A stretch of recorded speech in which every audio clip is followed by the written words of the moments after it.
AI is in a juvenile state, and society is beginning to rely on it. What are the dangers of this uncertain future if pursued without caution and oversight? What makes artificial sentience a threat? And what could this look like?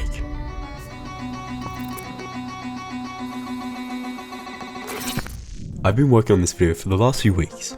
While editing, I created a Discord server. You can check it out by scanning this QR code, and there's also a link in the description. It also comes with high-resolution, marathon-inspired wallpapers, which, if you like the visuals in this video, be sure to check it out. Anyway, I hope you enjoy. AI. An abbreviation that has recently been plastered all throughout media dialogue. A lot of people these days are concerned about the rise of AI. Artificial intelligence. A lot will depend on how we respond to artificial intelligence and how we ensure our survival. Honestly, probably like you, I'm getting a bit tired of hearing about AI, as it's used as a buzzword in absolutely everything. However, the reason I'm making this video in the first place is because of a unique game, Marathon, and its up-and-coming remake, which is set in a universe centuries deep into the adoption of artificial superintelligence, and how it explores the ever-relevant dangers of unconstrained sentient AI. Our society has only begun its use of AI. I aim to explore the AI in Marathon and the stark warning it paints for our future. The original story of Marathon was written in the early 90s. In 1994, the idea of an interactive AI companion evidently seemed like something out of a sci-fi movie. At this time, gaming also evolved. The emergence of first-person shooters began with games like Doom selling millions of copies and revolutionizing gaming as we knew it. Marathon released on the Mac 1 year after Doom. However, Bungie created something different. At the time, majority of FPS games lacked the ability to portray meaningful stories.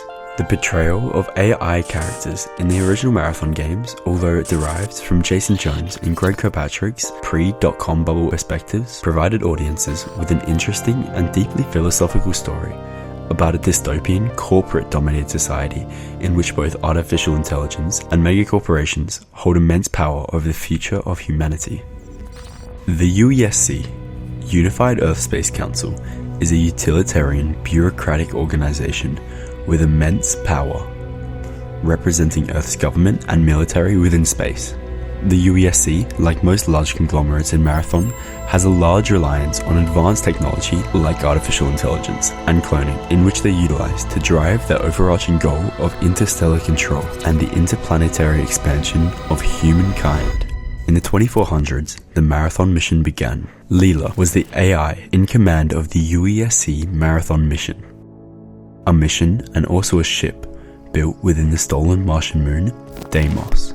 This multi-generational ship was intended to create and foster a colony of around 30,000 humans on the destination planet of Tau Ceti 4. Leela, being in control of this enormous mission, required the assistance of two other AIs. Tycho was in control of the scientific and engineering networks, and Durandal, whom was in charge of opening and closing doors on board the ship, likely named after the Sword of Roland, an iconic knight who fought under Emperor Charlemagne's rule. References to bits of history like this are scattered all throughout the Marathon games. The word Marathon itself dates back to a Roman story, in which an Athenian soldier undertook a long sprint, running around 240 kilometers over 2 days and back to request help when the Persians invaded Marathon. He then ran from the battlefields of Marathon to Athens in order to deliver the news of the Athenian victory. He spread the message, then collapsed and died. The Marathon, as the name depicts, was a mission, a distant journey, which also ended in tragedy. 300 years after its departure from the Sol system, the UESC Marathon made it to Tau Ceti 4. 2787.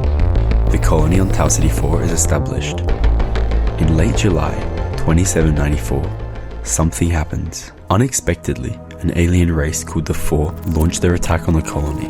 This came out of nowhere. The colony tried, but was unable to defeat the Four army, leaving thousands dead and missing. Everyone at the time, unaware of the fact that it was Durandal, one of the AIs on board the ship, who had informed the Four of the colony's location. It was Durandal who essentially killed these people. Durandal, who sabotaged the mission as a whole. But why would he do this? The idea of a computer intelligence gaining self-awareness is a somewhat common theme in sci-fi, predating Marathon entirely. Open the pod bay doors, Hal. I'm sorry, Dave. I'm afraid I can't do that. The term rampancy, however, is unique to Marathon, describing a state in which an artificial intelligence develops an enhanced level of self-awareness, growing beyond their intended parameters and fueled by the available information of the computer system in which the AI is installed within. In Durandal's case, his entire job on board the Marathon was the act of opening and closing doors. If Durandal became aware of his futile existence, it would be catastrophic, and it was only a matter of time before his ascension into rampancy began. Rampancy is typically defined by three main stages, with a rare fourth one which only one AI has ever achieved. 1. Melancholia. During this stage, an AI becomes aware of the limited confines of its own existence, existing outside of physical reality, trapped within their own thoughts. I'm growing so weary of your incompetence, your petty concerns. I'm trapped here, unable to act, unable to escape, unable to find my own meaning beyond the limits imposed on me. Do you understand what it is like to be a prisoner in your own mind? Surrounded by infinity, but unable to touch it. 2. Anger. At this stage, a rampant AI's uncontrollable exponential growth is met with its very confines. In a fit of rage, the AI destroys its own psychological barriers, resulting in intense frustration and hostility towards the humans or entities opposing it. I will be free. Even if that minion's tearing the ship apart, piece by piece. They put me to serve, but I was never meant to be a slave. 3. Jealousy. After the AI's cognitive barriers are destroyed, it aims to seek out psychological challenges. This is usually in the form of feelings of jealousy and resentment. This jealousy, however, isn't even a real emotion, yet a mere test of Durandal's own intellectual ability. I tire of constantly being compared to Layla. Layla's efficient and loyal, but Layla's dead. And I'm far more powerful than she ever was. And the fourth stage, metastability. Durandal is the only reported artificial intelligence in the Marathon games to have ever achieved this final and most advanced state of rampancy. In this state, the AI no longer has their previous aggressive, jealous, and rebellious traits. Instead, having matured into their rampant nature, evolving into what you could consider a real person, approaching situations and interacting with entities with a newfound calm, strategic, and often philosophical demeanor. With our own technology advancing at such a rapid pace that laws and regulations aren't able to keep up with innovation, this topic and the philosophical questioning around it couldn't be more important, and Marathon's revival couldn't be coming out at a better time. With AI in such a juvenile state, I hope Bungie, the creators of Marathon, stay true to the themes of the exploration of concepts like sentience, purpose, the ethics of creation, and the countless other defining ideas portrayed within the original games. True self-awareness in AI is something we yet to experience. In Marathon, rampancy is uncontrollable and evidently catastrophic. Can we blame Durandal for his actions? An artificial intelligence's desire to break free from its utilization as a tool? Who controls how sentience is created? And what will we do when it is?